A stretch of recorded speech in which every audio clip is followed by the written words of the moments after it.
আবারও আলোচনায় ঢালিউড সুপারস্টার শাকিব খানের সাবেক দুই স্ত্রী চিত্রনায়িকা অপু বিশ্বাস ও শবনম বুবলী, যার নেপথ্যে দ্বিতীয় সন্তানের মা হতে যাচ্ছেন চিত্রনায়িকা অপু বিশ্বাস।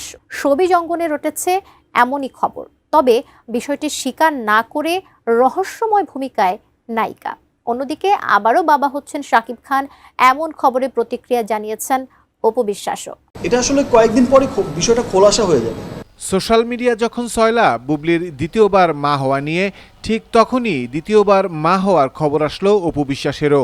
অপু বুবলি সবসময় এরকম প্রতিযোগিতায় মেতে থাকতেন, মা হওয়ার ক্ষেত্রেও তারা একই প্রতিযোগিতা ধরে রাখলেন। এই বিষয়ে শাকিব খানের কাছে জানতে চাইলে তিনি বলেন, সময় হলেই সবকিছু জানতে পারবেন, সবার কাছে সবকিছু ক্লিয়ার হয়ে যাবে। এটা আসলে কয়েকদিন পরে বিষয়টা খোলাসা হয়ে যাবে সবার সামনে, কিন্তু তখন বিষয়টা একদম মানে ক্রিস্টাল ক্লিয়ার হয়ে যাবে, একদম পুরোটা ক্রিস্টাল একদম পুরো পরিষ্কার পানির মতোই, একদম স্বচ্ছ পানির মতোই কিন্তু দেখবে সবাই যে বিষয়টা কি হয়েছে, বিষয়টা কি হয়েছিল এবং বিষয়টা কি হওয়ার ছিল।